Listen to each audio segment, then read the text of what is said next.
Hello, everybody. Welcome to the Great America Show. It's great to have you with us. I hope you guys all had a terrific weekend and your Mondays are off to a great start. I apologize in advance for my lack of voice thereof. I unfortunately had two weddings to attend to over the weekend, did a bunch of traveling, and now I'm bearing the brunt of it, but we'll get through it. It's Monday. We've got a long week ahead. We've got no other choice. Folks, over the weekend, it was a busy one, a very, very, very busy one for the Trump administration and for the Trump agenda, for everything President Trump is doing, uh, for everything he's doing for this country, for everything his administration is doing for this country. Just today, we find out a federal U.S. appeals court judge who's working on that James Boasberg issue, where Boasberg came out and said that Trump was not allowed to deport those Venezuelan MS-13 migrants. He had no right to do so under the Alien Enemies Act. He had no jurisdiction, wasn't allowed to do it. So we all thought it was bad when this unelected bureaucratic Marxist judge came out and said that. But today, it got a little bit more interesting. Another, of course, unelected bureaucrat out of D.C., Obama appointee. I guess it should go without saying. It's either an Obama appointee or a Biden appointee, or one of these people who or none of them elected, of course. None of us voted for them. But came out and said that these Venezuelan migrants, who we've since deported back, not even back to Venezuela, but to El Salvador, of all places, because President Trump worked a great deal with them to send them over there because it's a lot cheaper to house them. And they're better off over there. These are killers. Nonetheless, this judge, Patricia Mallet, a U.S. District judge, a circuit judge, rather, said that these Venezuelan migrants were treated worse than, get ready, Nazis. Take a listen. Your Honor, I think this court's decision in IM versus CBP is instructive on this. Am I wrong about anything I just said factually? Your Honor, I think it's incorrect that they couldn't have gone into court as the five individual plaintiffs. No, but the point here was that there were plane loads of people. I mean, it's a class action. There were plane loads of people. There were no procedures in place to notify people. Nazis got better treatment under the Alien Enemy Act than has happened here, where the proclamation required the promulgation of regulations, and they had hearing boards before people were removed. And yet here, there's nothing in there about hearing boards. There's no regulations, and nothing was adopted by the agency officials that were administering this. People weren't given notice. They weren't told where they were going.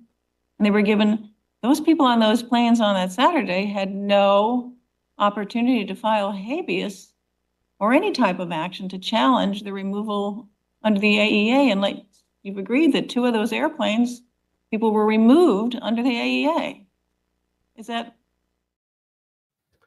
Folks, you can't make this stuff up. And I know you hear me often say that expression, that phrase here on the show, but the masks are off for these people. You heard that judge talk about habeas. Let me ask you something, Judge. Where was habeas when thousands of January 6ers were behind bars without trials for years? They sat behind there. They rotted in hell. They were abused and tortured in rat-infested prisons. Where was the habeas then? Where was the habeas for those American citizens who were overcharged for simply walking through a Capitol? Where was the habeas then, Judge? See, it's a double standard, and these people live by it. And like I said, the masks are off. These people are saying this stuff out loud. Before, for the last 4 years, for the last 8 years, for the last 10 years, it was done in silence. These people were silent bullies. They went about their business like little rats in the hallways of Congress, in the hallways of these judicial buildings. But now the masks are off. They're out there telling us what they're about, what they stand for. They care more about these Venezuelan migrants. They care more about illegal aliens. They care about anybody but the American people. They care about everything else but the safety of the American people. On Friday, President Trump doing something else very unprecedented, but I think right. President Trump has ended the funding for the legal representation of 26,000 migrant children. 26,000 migrant children who come to America with no family members, just by themselves. Now, you tell me, how is that possible? How did 26,000 children get into America without a parent, without a guardian? And how do we let that happen? People are more worried about President Trump getting rid of their lawyers and their legal representation, which would allow us to send them back to their country, to their families, to their homes. But people care more about President Trump getting rid of their legal representation than asking the simple question, how did you get here in the first place? Who brought you into this country as a minor? Were you sex trafficked? Were you drug trafficked? No. They don't care about any of that. They care more about their legal representation as illegals in this country than the possibility of children being raped and exploited at our southern border under our watch, under the watch of our Customs and Border Protection, under the watch of our President of the United States. And it wasn't under Donald J. Trump. It was, of course, under Joseph Robinette Biden. But these are the questions that the Marxist Dems don't want you to ask. Judge James Boasberg, the man who brought this whole Venezuelan thing front and center, who went crazy about it, is now allowing these Tren de Agua migrants to appeal their alien enemies deportations. These people came here illegally. They committed crimes illegally. But he's telling them, come back to America and we'll give you due process. Whereas we saw for the last 4 years, Americans not even be afforded due process. Make that make sense. It feels like we're not even living in America anymore. Like we're in some foreign country, like we're in Venezuela. Speaking of Venezuela, President Trump announcing today that any country buying Venezuelan oil will face a 25% tariff. President Trump putting out this Truth Social tweet, quote, Donald J. Trump announced today that the United States of America will be putting what is known as a secondary tariff on the country of Venezuela for numerous reasons, including the fact that Venezuela has purposely and deceitfully sent the United States undercover tens of thousands of high-level and other criminals, many of whom are murderers and people of very violent nature. Among the gangs they are sent to the United States is Tren de Agua, which has been given the designation of the foreign terrorist organization, which is done, of course, by President Trump. Under Joe Biden, they're allowed to flourish here. He continues, we are in the process of returning them to Venezuela. It's a big task. In addition, Venezuela has been very hostile to the United States, the freedoms which we espouse. Therefore, any country that purchases oil or gas from Venezuela will be forced to pay a tariff of 25% to the United States on any trade they do with our country. All documentation will be signed and registered, and the tariff will take place on April 2nd, 2025, Liberation Day in America. Please let this notification serve as the representation that the Department of Homeland Security, Border Patrol, and other law enforcement agencies within our countries have been so notified. Thank you for your attention to this matter. What better way to end something like that? There's so much more to talk about, folks. President Trump bringing trillions of dollars back into this country, onshoring jobs and factories. Another big one today. We're going to talk about all of that. I want to bring in our guest today, though. I'm tired of leaving him in the locker room. He's a good friend of mine, a good friend of this show, a good friend of America, the great Mark Mitchell. Mark, as always, it's terrific to have you on the show.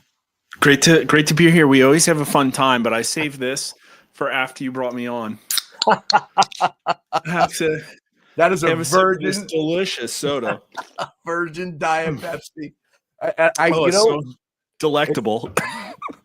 I think there was a method to your madness. So waiting to crack that open, and it's because your mind thinks a little bit smarter than the average person. Someone maybe think that you were drinking alcohol, maybe a vodka and Diet Pepsi or something like that. Oh no. I have been known to. But no, I just, I don't like government overreach. I love people to be able to purchase the beverage of their choice with taxpayer dollars. And this is totally organic. It's totally coming from. Something tells me you're going after those folks who are paid money by some people talking about SNAP going towards soda. We're going to talk about that. I'm glad that you reminded me. But before we get to that, Tim Walz, I don't know if you saw this clip of him last week.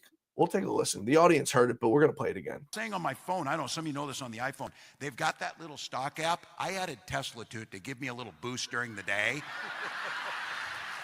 225 and dropping. So, and if you own one, we're not blaming you. You can You can take dental floss and pull the Tesla thing off, you know, and take out, just telling you. Well, I've got bad news for Mr. Tim Walsh, who happens to be our numbskull of the day once again. Tesla stock has been up just about 20% in the 20% range since Mr. Governor Tampon Tim came out and was rooting against, Mark. I don't know if you saw this, but the millions of dollars in pension fund money that's in Tesla for his cops, his firemen, his teachers, his city employees, his state employees. Yeah. This idiot comes out and says, it makes me happy to see this thing crash.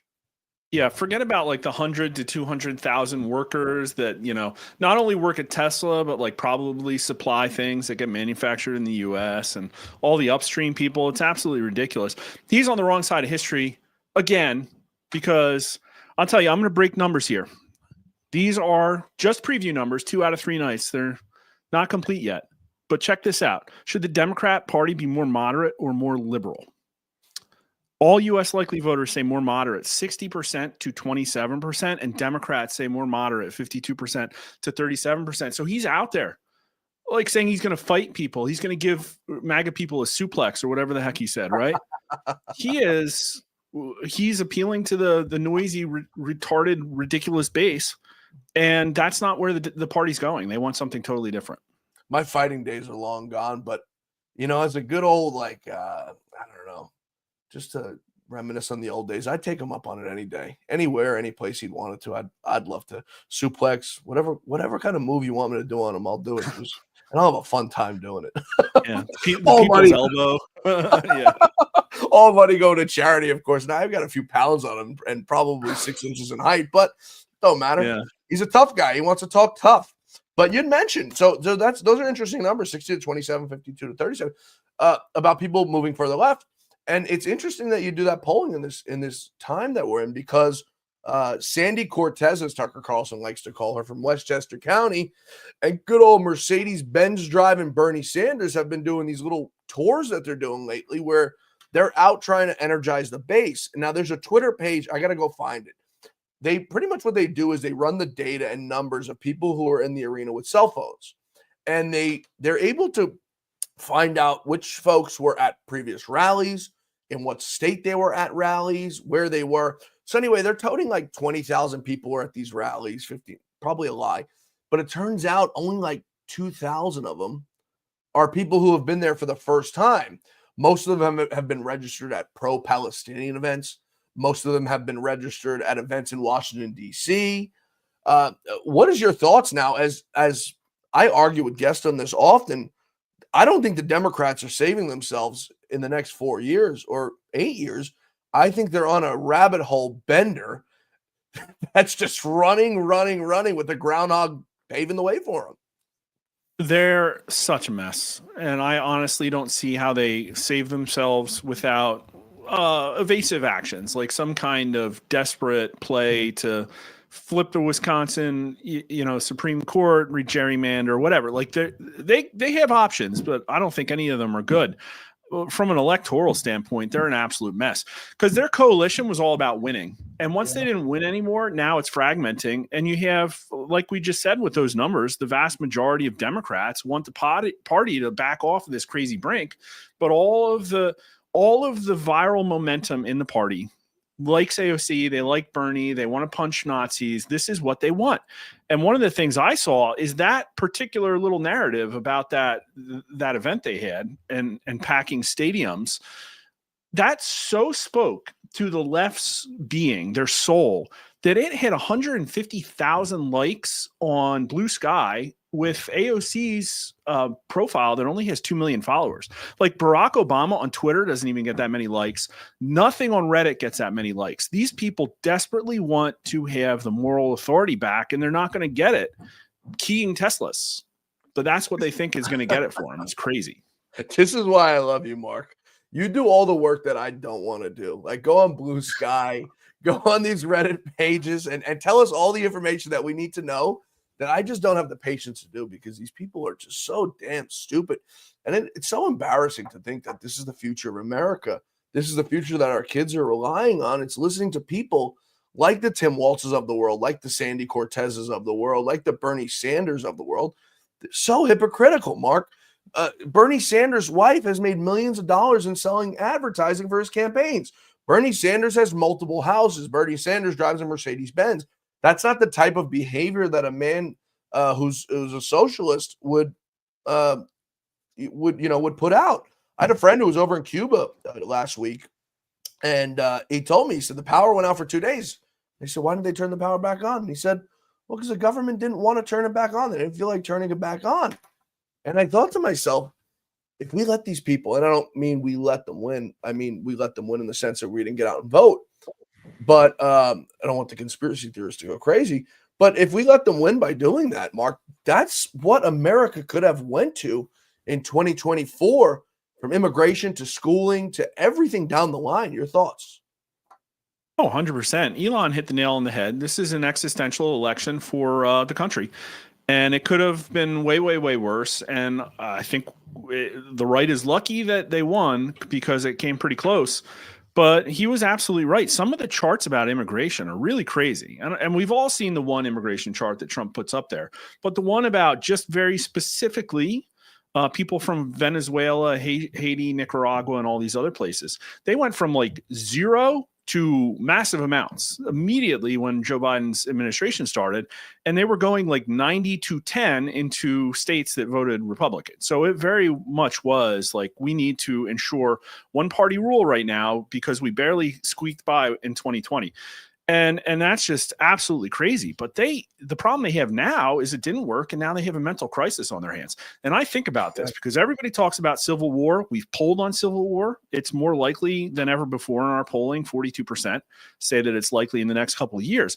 But what to me this is like the South said, yeah, rah, rah, rah, we need our slaves. We need to rise up against the Union. And then they lost their nerve. The politicians are like, no, we're going to lose. And most of the people in the South are like, yeah, it's probably a bad idea. We shouldn't do this. But like all like the inbred 5% down there just don't get the message. They're the ones that storm Fort Sumter. Like that's the problem here, is that like you got some people pushing, AOC out there, Jasmine Crockett pushing these crazies. They want to burn things down. They're putting fire bombs in Tesla dealerships. And then you have everybody else is just buttoned up. They could come out and moderate this party if they wanted to, too. And that's a crazy thing. If they wanted to, like Fetterman could just come out and say, yeah, we should probably impeach Boasberg. It's not a good idea to take on these terrorists.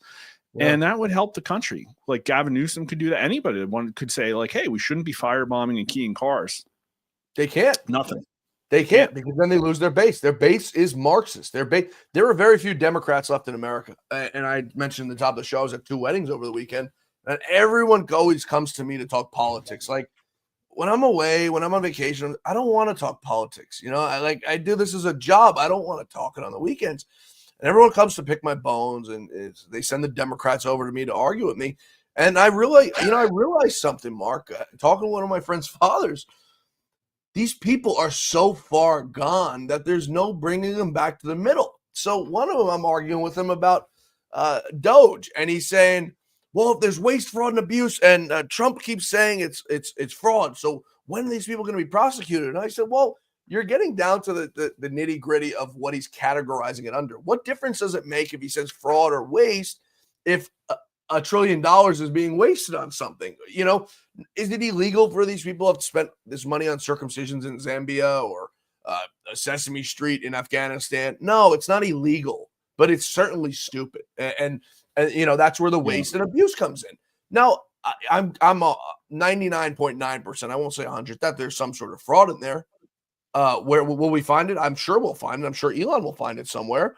But that's what they've come down to now. But it's the same playbook, Mark. This is the same playbook we saw in 2016. It's the same playbook we saw in 2017. In 2016, Trump was a racist. He was a Putin lover, whatever, a misogynist. 2020, they did the Summer of Love, BLM riots, where Trump was a racist once again. Now it's the Nazi thing. And it's like, you learn from your mistakes. As a kid, you learn when you touch the stove when it's hot, Mark. You burn your finger and you don't go back to it. But these idiots don't learn. They think by calling people Nazis, which I'm not even sure where the whole Nazi thing came from.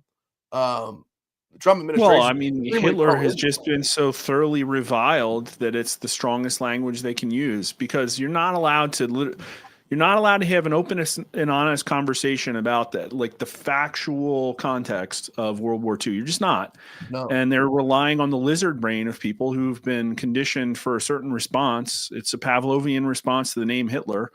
And probably rightly so, but it's been weaponized, and it's actually probably, kind of sad the way they've overused it. But they have learned in some aspects, I think. It's like, well, they threw everything at Trump for 8 years and it didn't stick. And so they needed a new target, right? So it's like Elon comes along, and poor guy, I don't even think they care about Elon that much. It's just that I think they need a foil to organize against. They need some target that will actually yield. And Elon's better target than Trump, as we're finding out. And I think it's counterproductive for them. But they're a party that's not only addicted to winning, but addicted to winning a very certain way. And that's convincing themselves that they're moral superiors. And so they have to, and it's all going to come crashing down. Now, I'm a fraud absolutist. So you'll say, oh, like some of this is waste. I very much think that this is almost all fraud to the tune of $10 to $20 trillion. And I'll just point out, Trump talked about it today. There was a clip where he talked about $830 million contract that had gone to an organization to do research, like we do surveys. Like you fill the survey out, and I can tell you that the cost of all the polling we've done in our entire history is probably less than $5 million, maybe 10, not $830 million. And so that's the problem. Is it's like, okay, you talk about government waste, but it is criminal waste, because if you gave me $830 and said, okay, build a venture fund, I could fund 50 startups, not one group of people writing ridiculous surveys, apparently on cocktail napkins or whatever happened. So they, you and I were talking earlier today about what we said, and we were talking about things that we can't simply talk about, just in the sense of people going nuts and being canceled. There's certain things you can't talk about that put you on a trajectory for cancellation. It shouldn't be like that. This is America. We need to talk facts. There's a lot of facts that we spoke about earlier, that I wish that we could talk about, that the American people could see, but it's like you risk being deplatformed, you risk being canceled. And we wouldn't be the first ones. It's sad. We were talking about trolls also today too. We've got people in our Facebook chat. Republicans are Nazis. I mean, these people don't even know what that means. Another man, Phil Martin, says every day is an IQ test for Democrats. It's true, because I don't think these people know many words, and they regurgitate the same guy. It's like a child, Mark. You teach a kid like a curse word. You tell him he can't say it, and what does your kid keep doing? You can keep saying, regurgitating the same word you just told him he can't say, because you told him he can't say it. They're like perpetual children, these people. Yeah, I mean, we're seeing this mental health crisis play out in real time. And I think the trolls are anecdotal, but a very good example. So I started Twitter last August, and, we have the main account. And so it helped my account grow pretty fast. And I attracted a lot of trolls, and because I say some provocative stuff, and I'll engage in anybody, because I think it's like, it shouldn't be about your credentials. It shouldn't be about your authority. It should be, hey, we're two humans exchanging information. If you have a problem, let me help you solve it, or I'll learn from you. And so I found myself saying, no, this is what our polling actually said, or no, this is what we did in 2018. You might have misheard, and all that's gone now.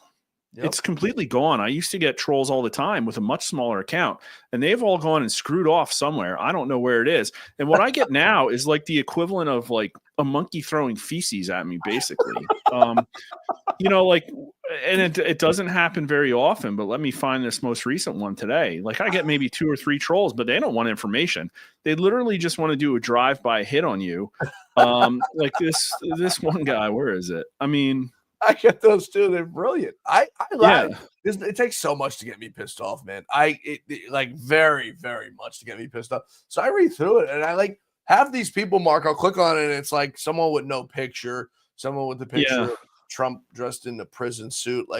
At least show yourself. I come out here every single day, and I show myself, and I have no problem coming out here and saying some of the things that they say to me. Some of them I can't say. They're so reprehensive, but I still think they're funny, because I have a Good Oh, I sense of get humor. a kick out of it. Yeah, It's like, wow, you're really messed up. Like, good for you. I hope you're on your medication.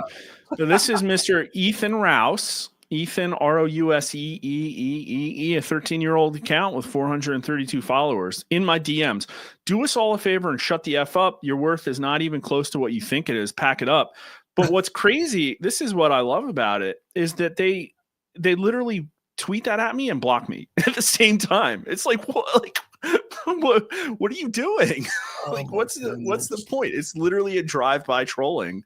And it's an emotional outburst. And the way I see it is like maybe that one little tweet that the guy leveled at me helped save one more Tesla. Maybe there's one Tesla out there that didn't get keyed because some keyboard warrior got it out of his system. I love it, man. You know what? It honestly makes my day because it knows that it makes me know that I'm pissing people off. I mean, there's a very dedicated audience of people, and they're the people who tune into the show, Mark. They're not bottom feeders. They're not people who are 1,000 feet. They're people who are at 10,000 feet because it was the audience that Lou Dobbs had. They're very smart people, the people that tune into the show. They're not idiots, and they're not coming here to learn anything. They're coming here to get the opinions of ours and the expertise of me and some of our guests, on some of the issues. So they see right through it. And it's funny. We'll have some of these chats, and some of our supporters, trolls will come in and they'll start cursing at them back and forth. And it makes my day in such a political climate that we're in with how divisive these people are. It makes my day to see people cursing at me. So bring it on. I want to take a quick break here. Let Mark add a little vodka to his Diet Pepsi. We're coming right back. There's so much to talk about. I want to talk about the investments that President Trump is bringing to this country. Trillions and trillions of dollars. Nobody's talking about the SNAP money. You mentioned SNAP money on sodas. I want to talk about that. I want to talk about the new Canadian PM, Carney, calling for a snap election because Donald Trump has been the biggest existential threat to their nation. It's very simple. He just wants you to become the 51st state. Abide and you shall be relieved. We're coming right back with Mark Mitchell, folks. Stay with us. This past year has been one of the hardest in MyPillow's history. It's because of you that we're making it through. My employees and I want to thank you for your continued support by extending our wholesale prices on classic MyPillows. Get standard classic MyPillows only $14.98. I can't believe I'm even saying that. Only $14.98. But it gets even better. Upgrade to a queen size MyPillow for just $18.98. King size only $1 more. Get my body pillows $29.98 and multi-use MyPillows for only $9.98. So go to mypillow.com or call the number on your screen. Use your promo code to take advantage of these wholesale prices, including my standard size MyPillow, originally $49.98, now only $14.98. Queens $18.98, Kings only $1 more. Not only that, order $75 or more, ship absolutely free. From all of us here at MyPillow, thanks America! The great Mike Lindell. Speaking of Nazis, they went after him on his pricing maybe 6 months ago at $14.98 or $14.88. They came after him and said this 88 symbol, he was 88 or 98, designates that you're a Nazi. And Mike's like, no, man. And there's like certain studies you can go see, like Costco, in their numbers on like when they put something for sale, you can tell by the designator on if it's 96 or 97, if the products can be discontinued, if it's on sale and things like that. And Mike's like, no, like Mike's the greatest salesman of all time, maybe second to Billy Mays. He's like, no, I've done my research and it's like certain numbers stick out of people to sell it. They're like, this man's a Nazi. But no more ranting. 800-969-3077, 800-969-3077 if you want your MyPillows. Mark, next time I come see you, I'm going to bring you a MyPillow and I'm going to get you sold on the brand. Nice. Maybe some My Coffee as well. I want to turn to some of the things that I discussed before going to break. And among one of them is the U.S. investments that Donald Trump has gotten to come to this country. And I'm going to go through all of them. May bore people, but I'm going to go through all of them because I think it's important.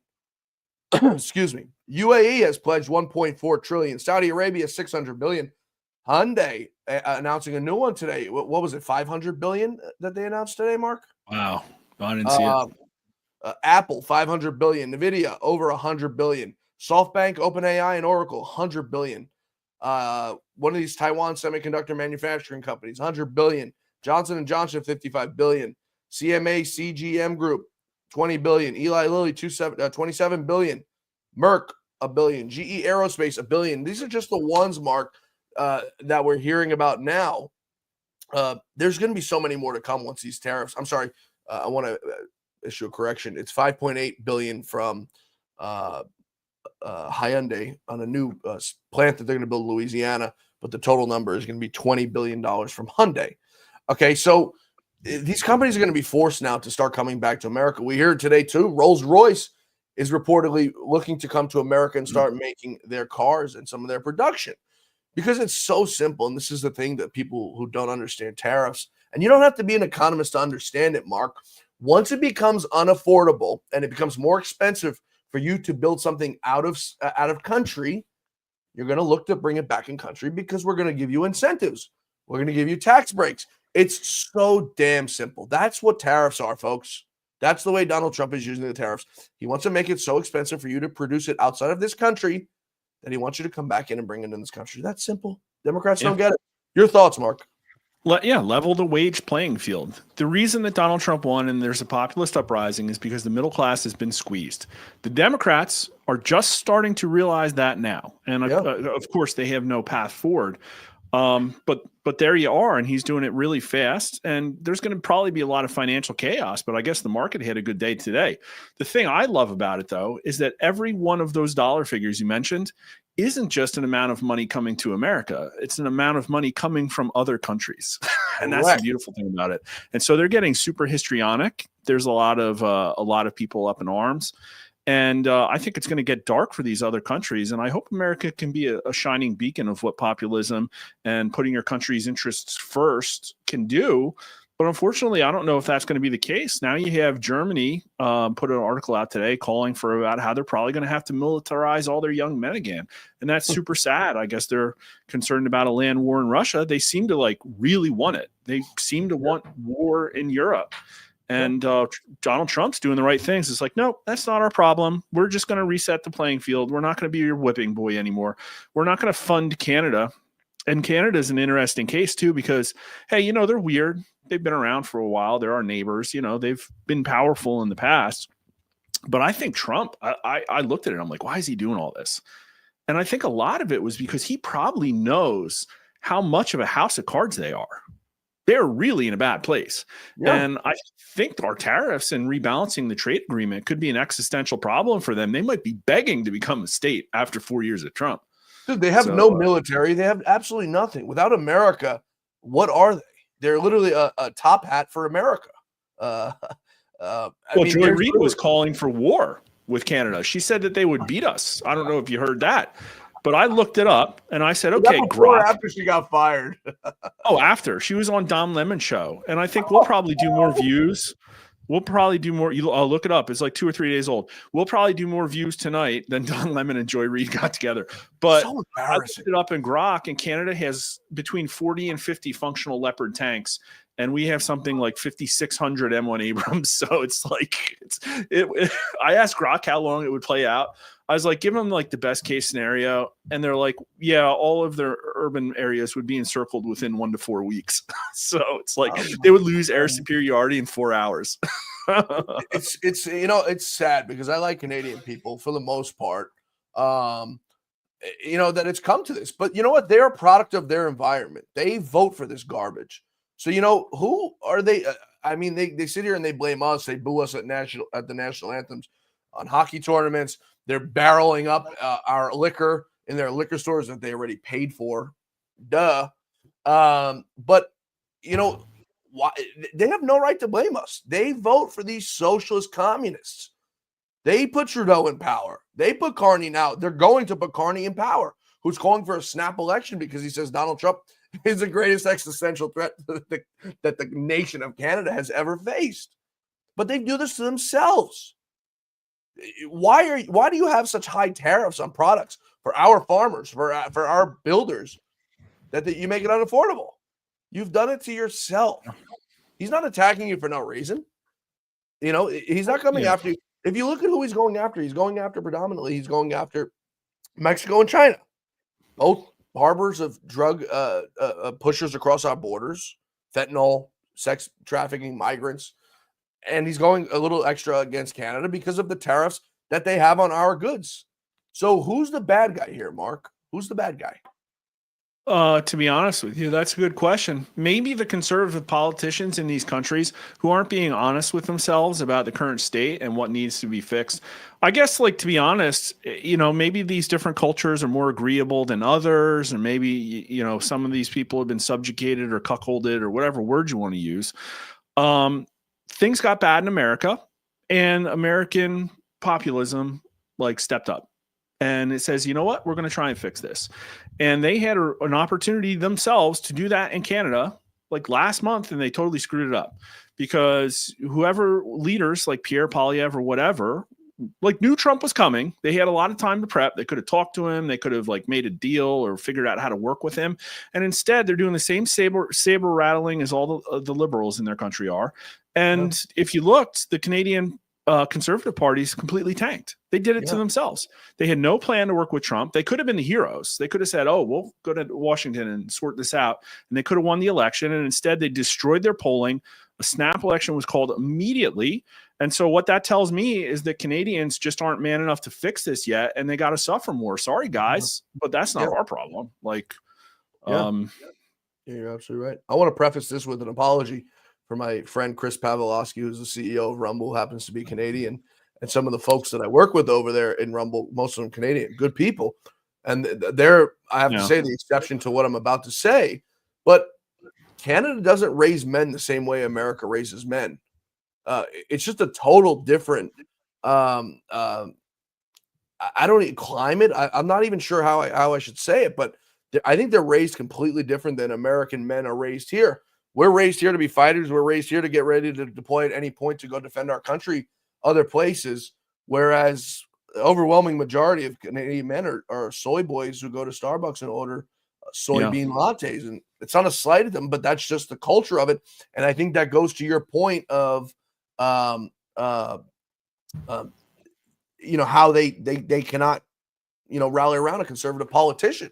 They're all for these guys who say, we're going to do this for you. We'll carry your coffee for you. We're going to do this. What do you think? Well, the conservative politicians can't pack it into the right set of things that appeal to the people. So, listen, I think one of the things that Trump has going for him is that he's a great branding person and understands this stuff.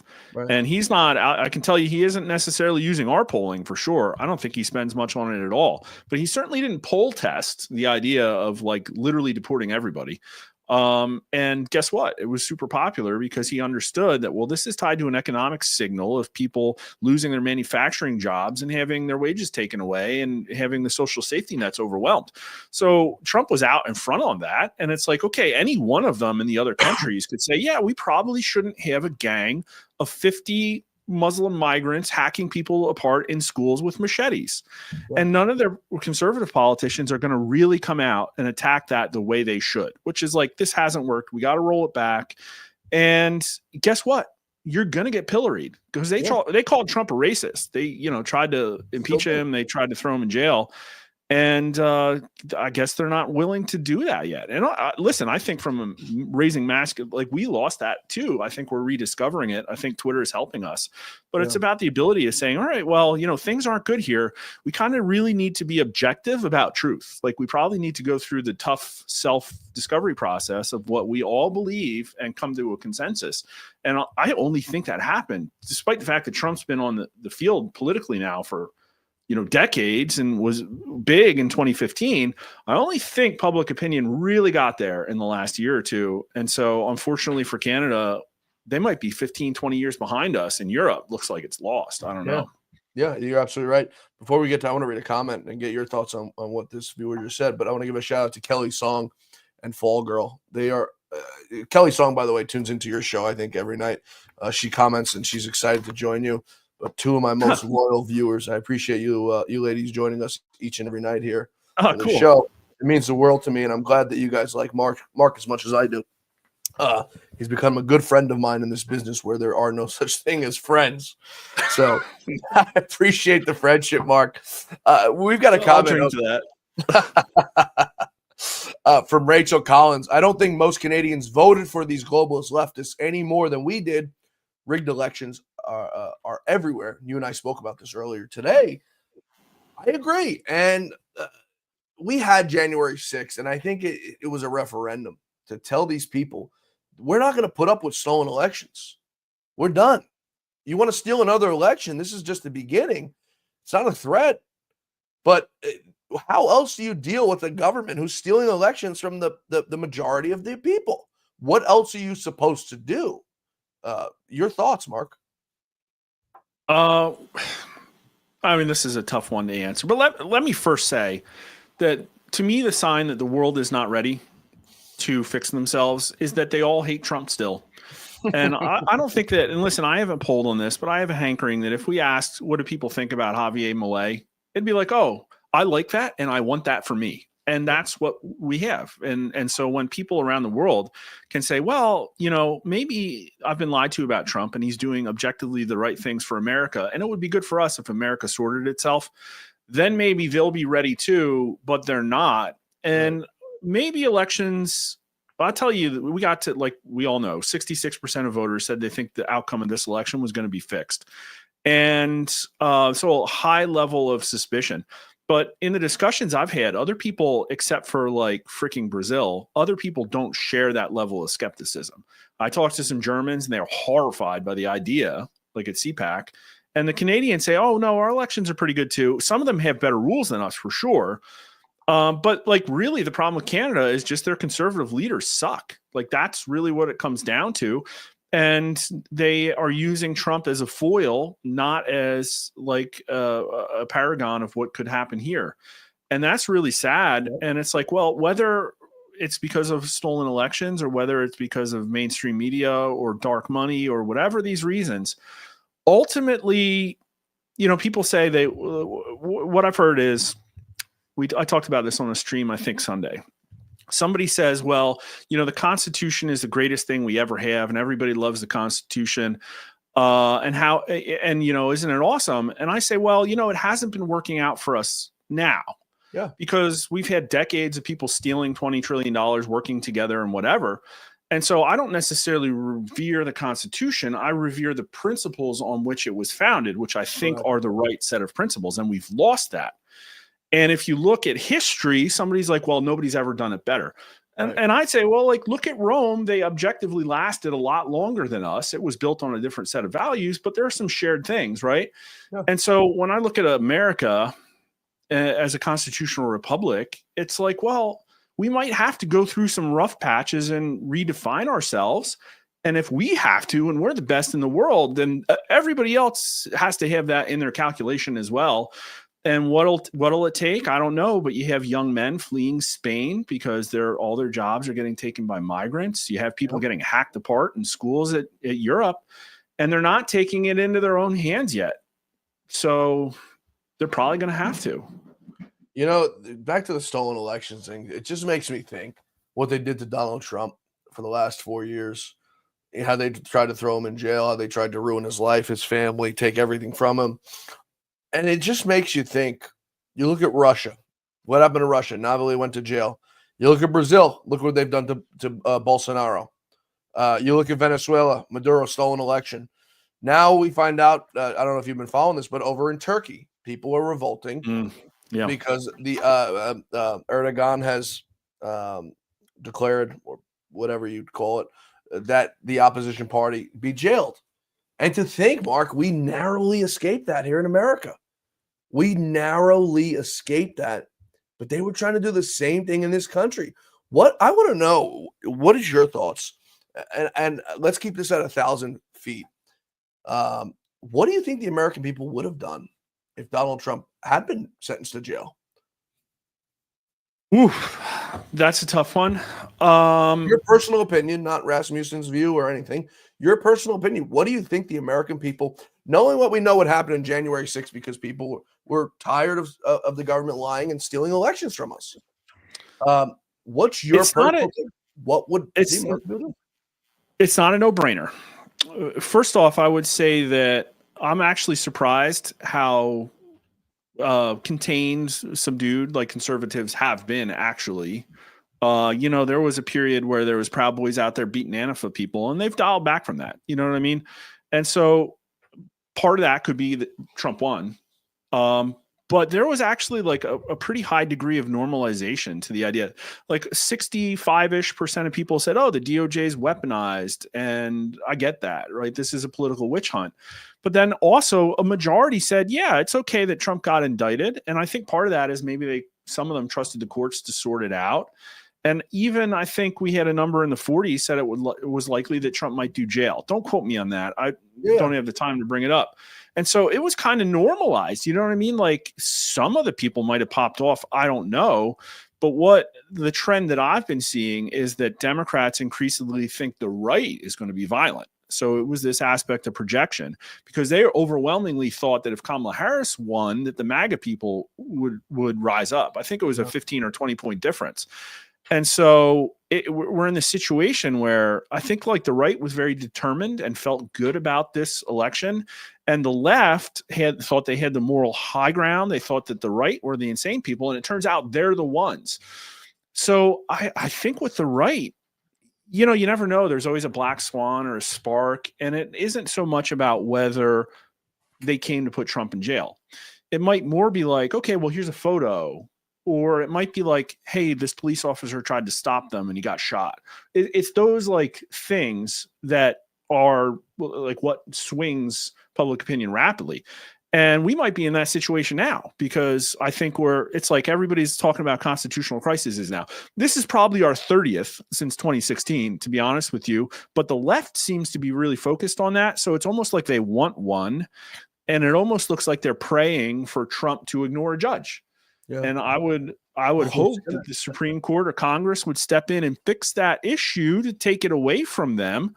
But it looks like they're picking a fight, and not all of them, not all of their leaders, but a lot of the crazies. And I don't know what would have ever happened to the right, but we'll never know because now I think it's been given new invigoration, but based on what's been uncovered and how aggressive Trump's been in. So we're in a whole new world that's scared the left and pushed them into crazy places that we haven't seen where the chips are going to fall yet. I'll put it that way. And the Democrats, you hear them, Mark, it's not the Republic. They have no premise and no basis, in my opinion, for saying the Republicans are all about violence. It's not the Republicans who had founded the KKK. It's not the Republicans who kept slaves entrapped. Right? It's not Republicans. It's not Democrats who freed them. It's not Democrats who started a civil war over it. It's not Republicans who were out with BLM and Antifa in the summer of love of 2020. By the way, how many of the Democrats were there on January 6th? How do we know how many of the Republicans actually caused damage? So you have no track record, no basis to say that Republicans or people who lean right ever caused any destruction or did anything. I mean, because statistically and historically, it is the Democrats who have, for lifetimes, caused dismay and distrust and destruction in this country, Mark. No, I agree 100%. Ask Rock, how did the Confederates behave before the Civil War? And I think we do a disservice necessarily, and I'm guilty of this too, of calling it Republican and Democrat. It's really not. It's right, people who believe in a different set of principles, and the people who believe in like, hey, we have to win through moral authority, and yet also the means justify the ends, or vice versa, right? That set of people were the ones who were like, oh, it's probably okay to like take down a country because we want our slaves. And what did they do? Well, like for 5 or 10 years, they were bleeding Kansas. They were like rabble rousing in the Union. They're behaving like that, like the left is now. They're literally bleeding Tesla. Like that's what they're doing right now. And so here we are again. They want to win at all costs, and they'll burn it down to try and win. Yeah, they're not. We're going to take one more quick break here. We've got about 10 minutes left of the show. We're going to come right back with Mark Mitchell and wrap up here. If you guys are joining us live in the chats, we'll take any of your questions that you guys have, Facebook, Twitter, YouTube, wherever you guys are joining us from. We appreciate you joining us. We're coming right back with Mark Mitchell. Folks, stay with us. Just like all of you, I had problems sleeping. I had tried every pillow out there and nothing worked. I'd flip-flop all night, use my arm for support, and fall asleep, or I'd wake up with a sore neck or maybe a headache. Well, quality sleep comes from keeping your neck straight at night. You have to fill in that space between your head and your bed. That's why I invented My Pillow. My Pillow's patented fill adjusts to your exact individual needs, and it doesn't matter if you sleep on your back, stomach, side, or any combination of all three. When I got My Pillow, I'm asleep almost immediately. I stay asleep at night and I wake up more well-rested in the morning. So go to mypillow.com or call the number on your screen. Use your promo code to get Classic King My Pillows for only $19.98. Queen size just $18.98. Standard Classic My Pillows only $14.98. That's right, only $14.98. Plus all orders $75 or more ship absolutely free. The great Mike Lindell, 800-969-3077, mypillow.com, promo code John. Get all your My Pillow stuff. Mark, I want to wrap up with something that we talked about earlier. It's probably not enough time, but we'll continue on another stream sometime. The 2020 election, you and I were told by somebody, what was it, about a month ago, that there will be no relitigating of the 2020 election. You and I were both very disturbed by that. How do you think we move forward? I mean, I think the whole thing should be relitigated because it'll vindicate. Trump has been vindicated in my eyes, in your eyes, I'm sure too, in the eyes of over 70 million Americans. But there's a whole group of other people he hasn't been vindicated by. And now there'll be a small majority who will never vindicate him. But I think his part of his legacy relies on him coming out, showing the American people that the 2020 election was indeed stolen. Yeah. I trust that person. I like that person. I also think they're wrong. I've heard from enough other people I trust that I think people are being heavily investigated now, and we will see arrests. It's a question of how many. But the problem is, it's not like everybody trusts the government. And then there's just this one thing about elections. This is like literally a broad spectrum lack of trust in the federal government. And even if Donald Trump cleans up all of the stuff that we're seeing, the absolute horrible over-the-top theft of the kleptocrats, somehow in 4 or 8 years, we have to get to a place where people can trust the government again. And you can't do that unless you get rid of these mechanisms. All of the mechanisms are still in place. The money laundering massively that distributes NGO money everywhere, all of the abuse and the 501c4s, literally the fact that our own DOD was probably involved in certain particular ways, and all of those people may or may not still be there. The fact that it isn't just the federal government, it's the state and local level, and there's all these laws that enable election fraud. That has to get fixed for us to be a functioning representative democracy. Yeah. How do we do it, though? That's the question. There's not enough people, Mark, out there like you and I who have the push and the power and the audience to do this. Too many people are terrified. They're terrified of losing their jobs, their pensions. They're terrified of being called conspiracy theorists.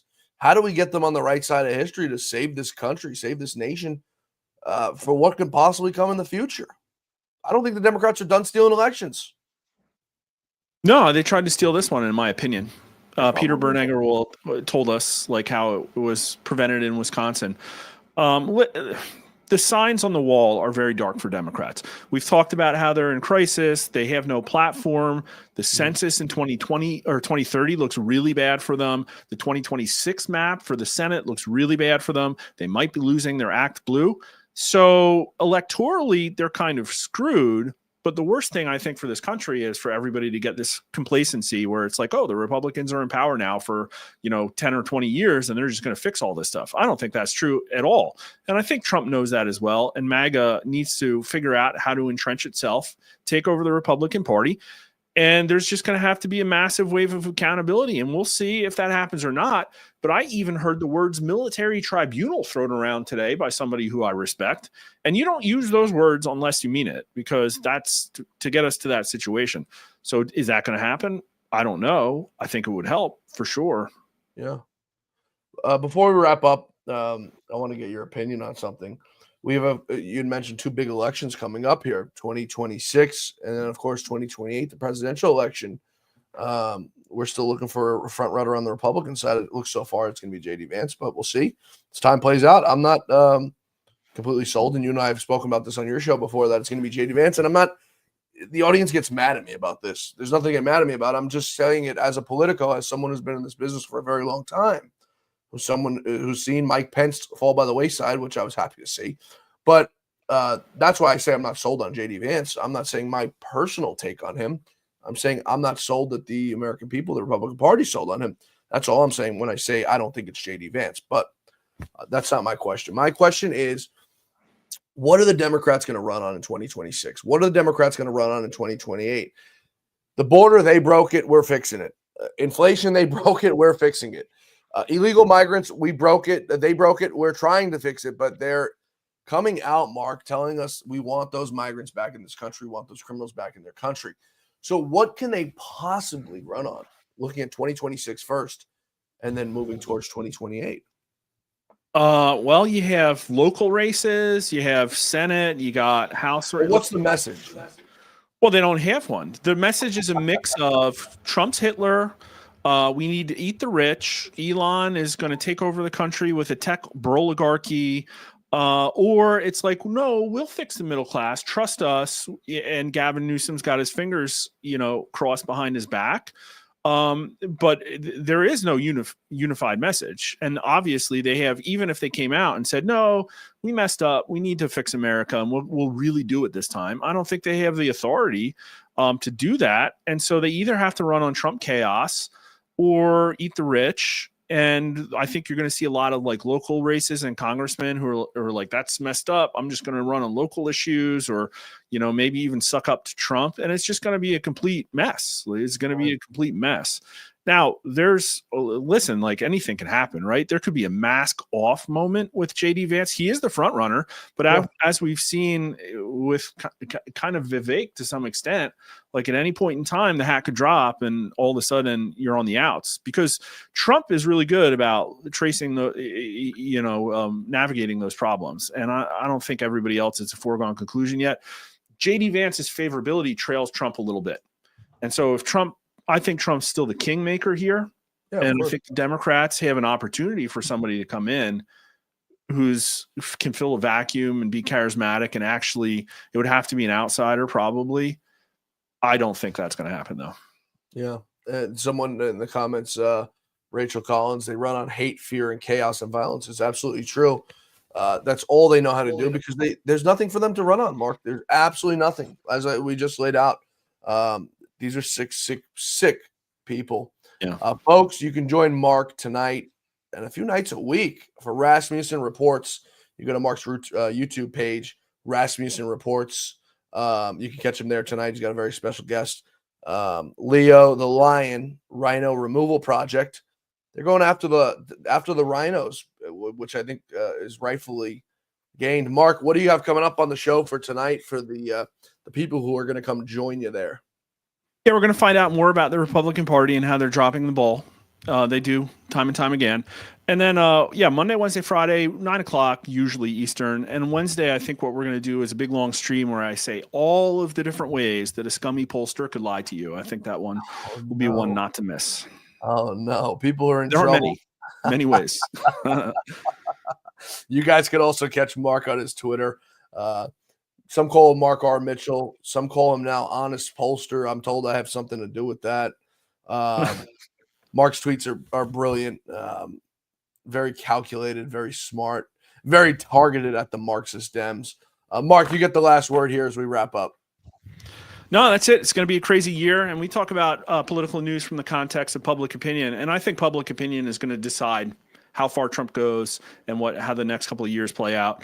There's a lot at stake right now. It's pretty existential. And, follow along if you want to hear about it. Yeah, there's so much to follow along. Mark, we appreciate you joining us here on the Great America Show. Come back soon, brother. All right, we'll do. Mark Mitchell, a great friend, a great American. He does a really good job. Very few honest people in this industry, very few good people in this industry. Mark is one of them. As I said, a man I rely on, a man I could always call to talk the truth. And we talk probably more than we should. But a good man. I hope you all enjoyed this episode.